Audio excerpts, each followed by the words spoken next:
Oi gente, bem-vindos ao canal, eu sou a Natasha, pediatra, e hoje eu vou falar sobre um tema muito pessoal. E eu vou, na verdade, acho que contar minha experiência, que é como educar um filho típico a lidar com um filho atípico. E como a gente pode fazer para não negligenciar nenhum nem outro. Confesso que isso é um desafio diário, mas eu vou tentar trazer um pouquinho da minha história para vocês.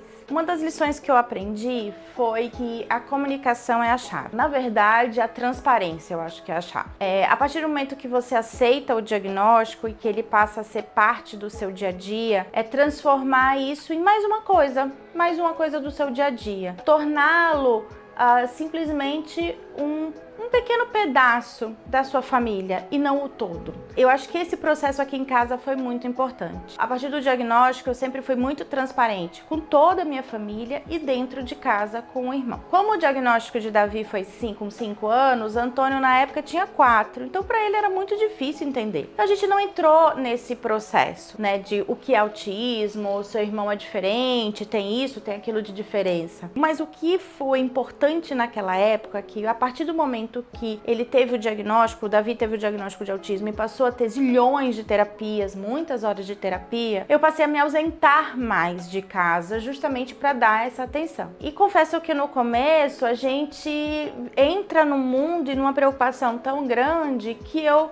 de uma certa forma, eu acho que eu comecei a negligenciar um pouco o Antônio. Em algum momento eu entendi que eu não podia seguir daquela maneira. Antônio começou a me cobrar mais, começou a pedir para estar mais com a mamãe, começou a chorar quando me via sair de casa. Então eu entendi que eu precisava tomar alguma atitude para equilibrar o processo. E foi de uma forma muito simples aqui em casa. Eu passei a alguns momentos levar Antônio para as terapias e aí eu deixava Davi na terapia, né? Depois que eu já estava acostumada, com segurança, e ele bem na terapia, já estava tranquilo lá na terapia. E eu aproveitava o momento da terapia, por exemplo, para ir passear com o Antônio, tomar um sorvete, a gente fica junto. Então eu estava sempre um pouco com os dois. Esse foi o momento que eu consegui, né, com ele. E com o passar do tempo, eu passei a ter momentos separados. E aí eu comecei a ter o dia do filho único. Lógico que ele não sabia, né? Eu não chamava, não dizia, olha, hoje a gente vai ter o dia do filho único. Mas eu transformava um dia só para ele. Eu organizava a minha vida, organizava a vida, as terapias de Davi, separava alguns horários. E aí eu levava Antônio para fazer alguma coisa. Então naquele dia eu ia levar ele para alguma atividade, eu ia ficar com ele, eu ia dar atenção a ele, a gente ia fazer um passeio, ele ia no supermercado comigo e comprar alguma coisa, eu ia na padaria comprar pão, e aí a gente comia uma coisa bem gostosa, dava muito carinho, muita atenção para ele. Então eu comecei a usar ferramentas, porque naquela época, como ele era ainda muito pequeno, ele não estava entendendo o que estava acontecendo. Com o passar do tempo, à medida que ele foi crescendo e ele foi tendo a percepção da diferença do irmão através das atitudes, ele começou a perceber, a comparar, né? E aí ele começou a trazer as coisas pra gente. Então ele começou a falar, mãe, o Davi é estranho.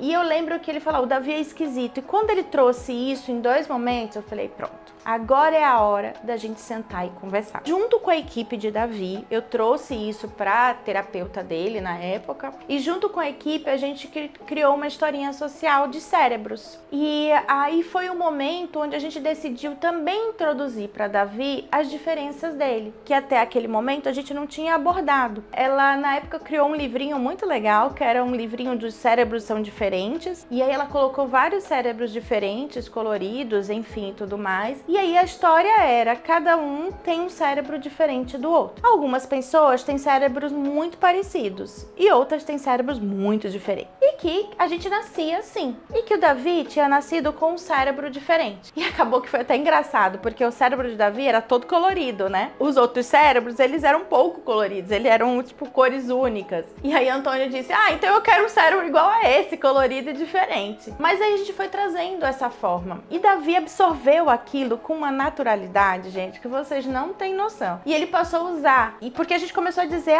você faz isso porque você tem uma partezinha do seu cérebro que precisa fazer. Você tem isso por causa disso. E a gente foi dando nome às coisas e explicando um pouquinho. Ele absorveu, ele dizia, mãe, eu falei isso, não sei o quê, e eu pensei isso porque o meu cérebro é diferente. E aí ele absorveu que o cérebro dele é diferente e ele começou a trazer isso pra fala. Quando ele passou a trazer a palavra diferente, passou a ser uma rotina dentro daqui de casa. E ela passou a ser mais uma palavra, simplesmente uma naturalidade. E aí trouxe a naturalidade para Antônio também, que passou a aceitar os comportamentos do Davi porque o cérebro dele era diferente. Então tá, tudo bem. Por volta dos 8 anos de idade, mais ou menos, Davi começou a querer dar nome às coisas, às emoções dele e começar a questionar algumas coisas. E aí foi quando a gente trouxe o nome autista. Antônio tava com 7, Davi com 8, e aí eu trouxe o nome autista. Eu falei, Davi,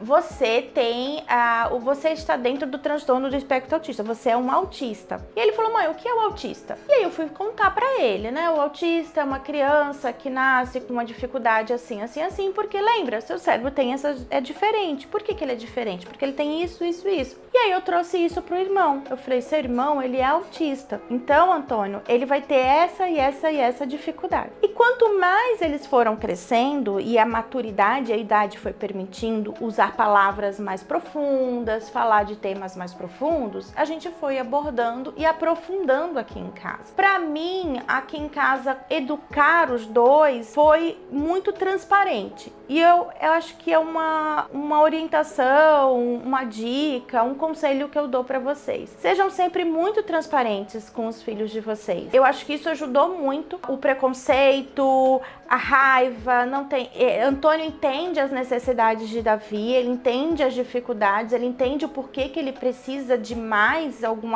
terapia, mais isso, mais aquilo. É claro que ele é uma criança e não é fácil para ele aceitar isso, assim, eu sei que ele ultrapassa às vezes alguns limites dele em algum momento, e eu tenho uma grande preocupação hoje de não negligenciá-lo e de não tornar a vida do Antônio sendo responsável pelo Davi, ou que a vida dele seja pautada pela vida do irmão. Isso é um ponto que eu tenho muito cuidado aqui em casa, e que eu acho que famílias que têm filhos típicos e atípicos, a gente tem que tomar esse cuidado muito grande. Eu tento, assim, hoje em dia é muito frequente na minha vida ter momentos separados com os dois. Eu acho que cada vez que eles cresceram, eles precisaram disso. Então eu continuei fazendo os meus passeios só com o Antônio, as nossas saídas onde a gente conversa, a gente fofoca, a gente conta. Eu pergunto o que ele quer fazer, sento com ele, conto uma história às vezes só pra ele. E hoje Davi,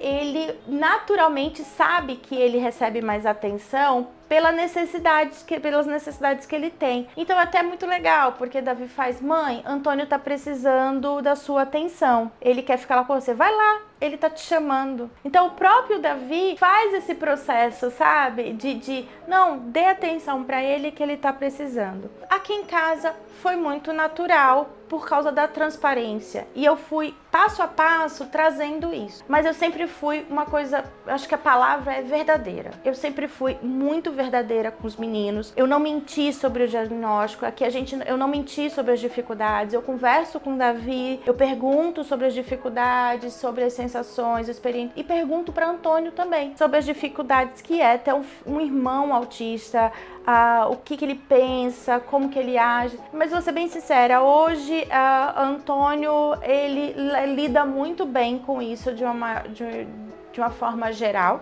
É claro que ele é uma criança de 9 anos e tem suas questões. É isso, gente. As palavras que eu posso deixar para vocês aqui é transparência e verdade. Sejam transparentes e verdadeiros com seus filhos e vai dar tudo certo. Se você gostou desse vídeo, né, se foi importante, se te tocou, curta, comente e compartilhe a história de vocês. Vocês têm filhos típicos e atípicos aí? Como é que foi a experiência de vocês? O que vocês acham? O que vocês têm para acrescentar? Suas dores, suas dificuldades, suas alegrias? Coloque aqui nos comentários. Então, até mais!